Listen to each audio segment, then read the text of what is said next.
It was just another Thursday night at the diner, the kind where you keep glancing at the clock, counting the minutes until you can kick off your shoes and crash on the couch.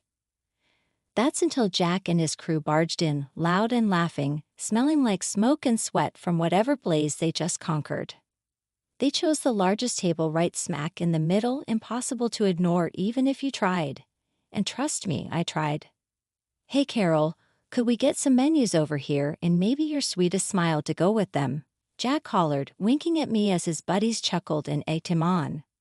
I rolled my eyes, forcing a smile. "Coming right up, gentlemen. Try not to burn the place down before I get back," I shot back, earning a round of laughter as I turned to fetch the menus. That night, they were celebrating Jack's 30th birthday. Between taking their orders and making sure their beers were topped off, Jack and I got to talking. He had this easy way about him, laughing loudly at his own jokes, eyes twinkling with mischief. I found myself laughing along, his charm infectious. "So you always this tough on your customers, or am I just special?" Jack asked during one of my rounds to their table, his smile all teeth and trouble. "Only the ones who give me a hard time," I quipped, placing my hands on my hips. "You planning on being trouble, only the best kind?" he replied, his grin widening. "How about you give me your number and I promise to only call during your least busy hours?" I hesitated, not usually one to mix work with, well, anything else but something about him, that daredevil smile, or maybe just the way he looked at me like I was the only person in the room, made me scribble down my number on a napkin. "Don't make me regret this," I warned, sliding the napkin across the table. "Never," he said, pocketing the napkin like it was a treasure. Our first date was nothing fancy, just a walk in the park, but it felt like we'd known each other for years. He talked about his job with a passion that was infectious, about running into burning buildings when everyone else was running out. It scared me, the risks he took daily, but I admired him for it. A year flew by filled with countless dates, late-night calls, and moments where I couldn't imagine my life without him. So when he proposed, there was no hesitation, just a resounding yes that I'm pretty sure they heard 3 blocks over. We got married in a small ceremony, nothing fancy, just close friends and family. Moved into the small house my grandma left me. It was our little slice of heaven, a place to start our future together. That future got a whole lot brighter when we found out I was pregnant. The idea of becoming parents, of bringing a new life into our world, filled us with an indescribable joy. When Michael arrived, it was like everything clicked into place. He was our miracle, a perfect blend of the two of us. The day we found out about Michael's condition hit us like a ton of bricks. We were in the doctor's office, Jack's hand gripping mine so tight I thought he might crush it, but I was grateful for the anchor. "So what's the verdict, Doc? Michael's going to be okay, right?" Jack's voice was steady, but I could hear the undercurrent of worry. The doctor sighed, pushing his glasses up the bridge of his nose. "I'm afraid it's a bit more complicated. Michael has cerebral palsy. It's affecting his muscle coordination, especially on the right side." Silence. It was like the room had suddenly run out of air. I could feel Jack stiffen beside me, his grip on my hand now a lifeline. "Cerebral what now? That's fixable, right?" "Some therapy, some exercises." Jack's voice cracked, the tough firefighter fatigue crumbling. The doctor shook his head, his expression sympathetic but firm. "It's a lifelong condition. Therapy can help, yes, but it won't cure it. He'll likely face challenges." I barely heard the rest. My mind was racing, fear and confusion warring with a fierce surge of protective love for my little boy. When we left the doctor's office, the world seemed to have tilted on its axis. Jack was quiet, a rare occurrence as we walked back to the car. Once inside, he finally spoke, his voice raw. "What did we do wrong, huh? Why our boy?"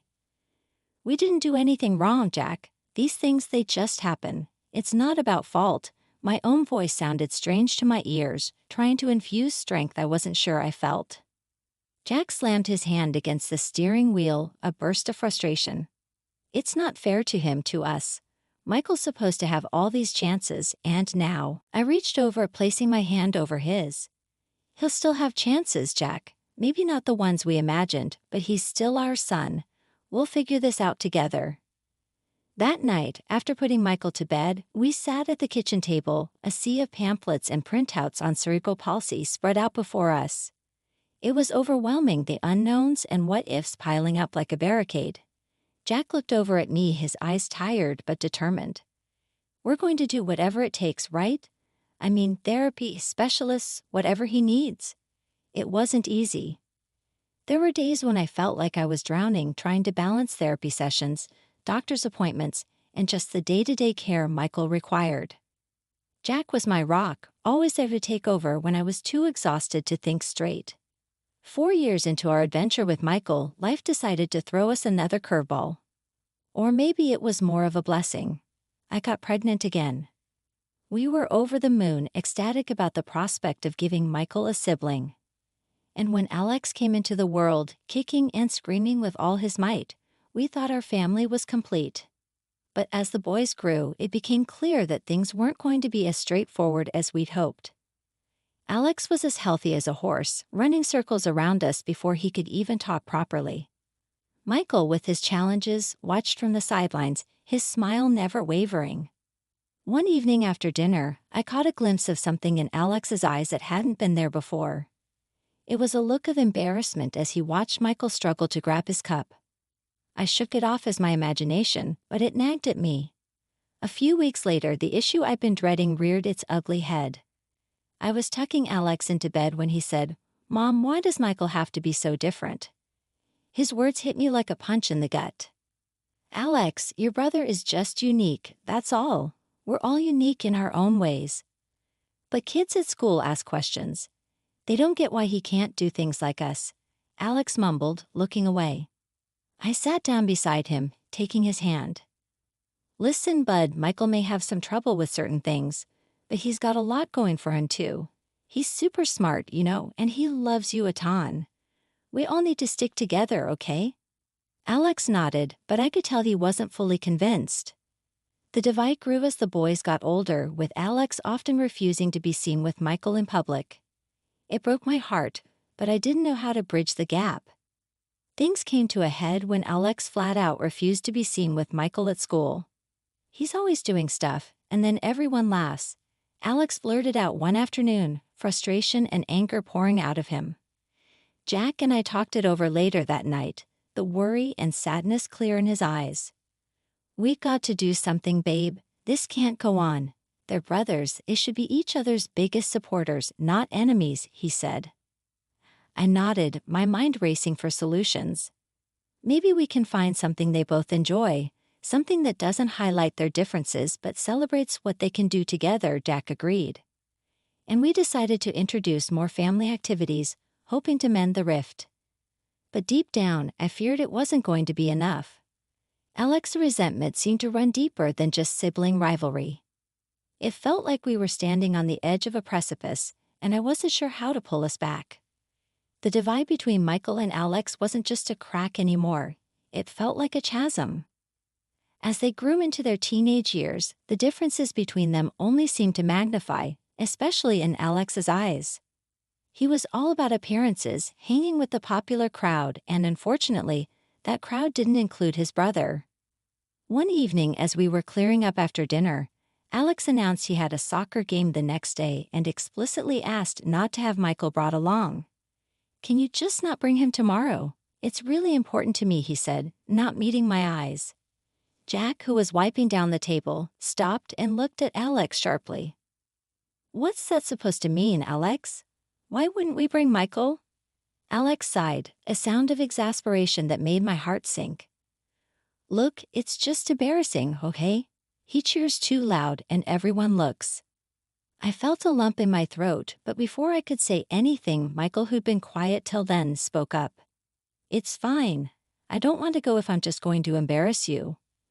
The sadness in Michael's voice was a punch to the gut. Jack put down the cloth and walked over to him. "No, son, you're not embarrassing. If anyone's being embarrassing, it's Alex for acting ashamed of his own brother." The soccer game came and went. Despite Alex's request, we all went to support him, including Michael. But the joy of watching Alex play was marred by the sight of him avoiding his brother's gaze, of Michael sitting a little apart, trying so hard to blend into the background. Things came to a head a few weeks later when Alex refused to get into the car because Michael was already seated inside. "I'll just walk," he snapped, his face set in a stubborn scowl. Jack, usually the peacemaker, lost his cool. "Get in the damn car, Alex, enough of this nonsense." But Alex didn't budge. Instead, he shot back, "Why do you always take his side? Just because he's got a disability doesn't mean I don't matter." That statement stopped us all in our tracks. Michael, looking hurt and bewildered, got out of the car. "I'll walk too. Don't want to cause any more problems," he said. I felt tears prickle at the corners of my eyes as I watched him walk away, his limp more pronounced with each step. Jack, visibly shaken, turned to Alex. "You happy now? You've just broken your brother's heart. And for what? To save face? Is that what we taught you?" Alex's face crumbled, and for a moment I thought he'd apologize, make things right. But he didn't. He turned on his heel and started walking in the opposite direction. 35 years have flown by since Jack and I tied the knot. It's funny how time has a way of slipping through your fingers like water, leaving behind memories both sweet and bitter. Our boys, Michael and Alex, aren't boys anymore but grown men, each carving out his path in life. Michael, the eldest at 33, has always had a keen mind, especially for computers and technologies. Despite the challenges his condition posed, he never let it define him. He lives with us, turning the little office in the back into his personal tech haven. Alex, on the other hand, took a different road. At 29, he's fiercely independent, living on his own and diving into the world of marketing and advertising with a side gig as a photographer on weekends. It's a creative outlet for him, something that's always brought him joy. Jack's still at the fire station, battling blazes and saving lives. He could have retired by now, but with expenses and the need to support the family, he's kept at it. As for me, I've remained a housewife, taking care of the house and my family, my world revolving around them. One evening, Alex decided to drop what felt like a bombshell on us. He was unusually quiet throughout dinner, pushing his food around his plate. Finally, he looked up, clearing his throat. "So, I got news," he started, his voice holding a mix of excitement and nervousness. Jack and I exchanged curious glances, waiting for him to continue. Michael looked on, equally intrigued. "I'm getting married," Alex announced, a proud smile spreading across his face. The news caught us off guard. "Married? To who? How come we're just hearing about this now?" Jack's question shot out like rapid fire. I was still processing the news. "Married, huh? That's wonderful, Alex. Tell us about her," I managed, my heart swelling with a complex mix of emotions. Alex's grin didn't waver. "Her name's Lana. She's amazing, beautiful, works as a model. We're in love," he said. Michael was quick to offer his congratulations, his face lighting up. "That's great news, bro," but there was an awkward pause, a tension in the air that hadn't been there before. Alex seemed hesitant, glancing at Michael with an expression I couldn't quite read. "And when do we get to meet Lana?" I prodded gently, trying to break the tension. Alex shifted in his seat. "Well, about that, I was thinking we could have dinner this weekend. Just can we maybe not bring Michael along?" The request hit me like a slap. Why on earth not? I found myself asking, my voice sharper than I intended. Jack looked like he was about to blow a fuse. "Alex, what the hell is that supposed to mean? Why wouldn't Michael come?" Alex looked uncomfortable, picking at the edge of the tablecloth. "It's just, Lana's from a different world, you know. I don't want to freak her out." I felt sick to my stomach. "Freak her out, Alex? She's going to be part of this family. She should want to meet all of us," I said, struggling to keep my voice steady. Michael had gone silent, his expression one of hurt resignation. "It's okay, really. I don't have to go. Don't worry about it," he said quietly, but the pain in his voice was clear. But it wasn't okay, not by a long shot. The dinner happened without Michael meeting Lana. I could see the attraction. She was stunning, yes, but there was a coldness about her, a superficiality that didn't sit right with me. Throughout dinner, Alex played the doting fiancé, his attention solely on Lana. She talked about her modeling, her plans for their wedding, and her vision for their future. It was all about appearances, about being seen in the right circles. When the topic of the wedding came up, Lana was the one to bring up finances. Weddings are so expensive, aren't they? But I guess it's the one day you get to live out your fairy tale, Alex chimed in. Actually, we were hoping you could help us out with that, with the wedding expenses, I mean. Jack and I exchanged a look, the request not entirely unexpected, but still a bit surprising in its directness. We'll see what we can do, Jack said, his tone neutral. The evening ended with Alex dropping the bomb about the diamond ring, a ring that cost more than $7,000. Jack and I were speechless as we paid for dinner, an absurdly expensive affair. The weight of what was happening began to sink in. Our son was drifting further away from us, wrapped up in a world of appearances and materialism. The run-up to Alex's wedding was nothing short of a circus, and Jack and I, we were the ones juggling the most. Bills piled up as we covered almost every cost of the wedding. Alex claimed he'd blown his share on Lana's dress and his suit, saying they had to look perfect for the big day. The real kicker came the evening of the wedding rehearsal. Alex cornered us, his face all serious, like he was about to drop some deep truth. "Mom, Dad, I've got to talk to you about the wedding," he started, avoiding looking directly at any of us. "What's up?" I asked, feeling a knot in my stomach. Michael stood a bit behind, trying to catch a glimpse of Alex's face. Alex took a deep breath, and what came out next floored me. I think it's best if Michael doesn't come to the wedding. Actually, it might be better if none of you did. Jack's face went from confused to angry in a split second. "Excuse me? What the hell are you saying?" Alex rushed on, words tumbling out in a mess. "Look, there's going to be a lot of important people there, public figures, you know. And, well, you guys, it's just not the right fit. Lena thinks so too. I'll send you some photos, okay?" I felt as if I'd been slapped. Tears welled up, and no matter how hard I blinked, they wouldn't stop. "Not the right fit, Alex? Are you hearing yourself? You're asking your own family to not attend your wedding." Michael stepped forward, his voice soft but filled with hurt. "Is it because of me? Because I'll embarrass you?" No, it's not like that," Alex began, but he couldn't finish. The look on his face said it all. Jack was beside himself, and disbelief mixing in a way I'd rarely seen. "We raised you better than this, Alex. This is your brother and we're your parents. How can you stand there and say these things?" I couldn't bear it. Grabbing my coat, I headed for the door with Jack and Michael close behind. Alex didn't stop us, just watched, and that silence was worse than any words. In the car, the tears wouldn't stop. Jack reached over, squeezing my hand. "We did something wrong along the way with him, but we've got to be strong now for Michael." Michael from the back seat, his voice cracked with emotion. "This is all my fault. I'm so sorry, Mom," pulling him into a hug as best I could from the front seat. I whispered, "Never say that. None of this is on you. You're the best thing that's ever happened to us." The ride home was quiet, each of us lost in our thoughts.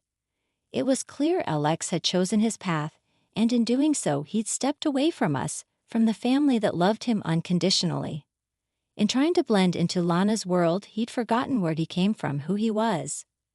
A month had passed since Alex's wedding, a wedding we didn't attend. And then he and Lana showed up at our doorstep. Lana's eyes roamed around our home like she was planning a full-scale renovation, making it clear our place wasn't up to her standards. "This all needs redoing. I can't possibly live here," she said, her voice dripping with disdain. Alex, eager to please her, quickly agreed. "Yeah, we'll fix it up the way you want, Lana." Jack and I were baffled. "Fix it up for what?" I asked, my voice laced with confusion and a growing sense of dread. "That's the thing," Alex began, the words coming out rushed and rehearsed.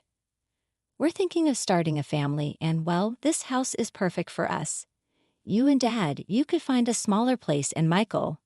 His words trailed off for a moment before he continued. Michael could look into some sort of assisted living, right? I felt my heart sink, a mix of anger and sorrow turning inside me before I could find the words. Alex dropped another bombshell. Besides, I've had it tough, growing up with Michael. It wasn't easy, got a lot of flack from people. I think I'm owed some compensation for all that humiliation. Jack and I were stunned into silence.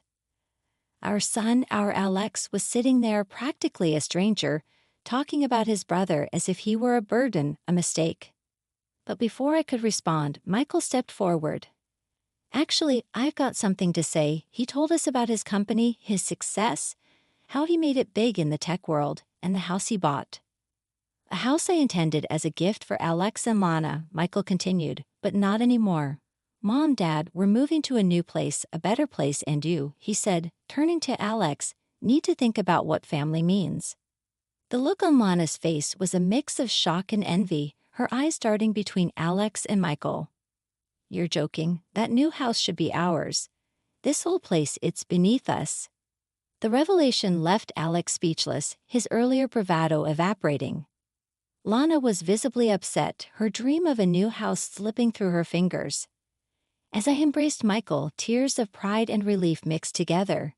Despite the challenges he faced, he rose above them, showing a strength and generosity that left me in awe. And again, the bombshell. Michael pulled out another folder, thick with papers. I did some digging, Michael said, his voice steady, but I could see the anger just beneath the surface. Lana isn't who she says she is. Lana turned pale and began to look around. Jack and I exchanged worried looks. What do you mean? I asked, not sure I wanted to hear the answer. Michael didn't mince words. She's not a model. She's been, let's just say, her income comes from dating wealthy men. He hesitated, then added, I found her profile on a site. It's all here. The disgust was immediate, visceral. Don't show us, please, Jack and I said almost in unison, the idea alone enough to make our skin crawl. When Alex saw the evidence, his world crumbled right there. The woman he married, the life he thought he was building, it was all a lie. In a fit of rage and humiliation, he threw Lana out, vowing to divorce her and sue for whatever he could get for the deception she'd woven around him. Afterward, he turned to us, eyes downcast, a shadow of the confident man who stood in our living room demanding we append our lives for him. I'm sorry, he muttered, the words barely audible. I was wrong. So wrong. I wanted to forgive him, to sweep everything under the rug and pretend we could go back to the way things were. But the hurt was too deep, the betrayal too raw. I don't know if I can. Alex was all I could manage, my voice thick with unshed tears. So we moved. Michael, Jack, and I settled into the new house, a beautiful space filled with light and the promise of new beginnings. Jack retired soon after, and we started traveling, exploring the world together in a way we'd never been able to before. Alex, on the other hand, was left to piece his life back together in the old house alone. The once vibrant home now a stark reminder of the cost of his choices. It wasn't easy stepping into this new chapter of our lives. There were days I'd catch myself staring out the window, wondering where it all went wrong with Alex, how we could mend the bridges he burned. But then I'd remember the strength of our family, the love that carried Michael, Jack, and me through the storm.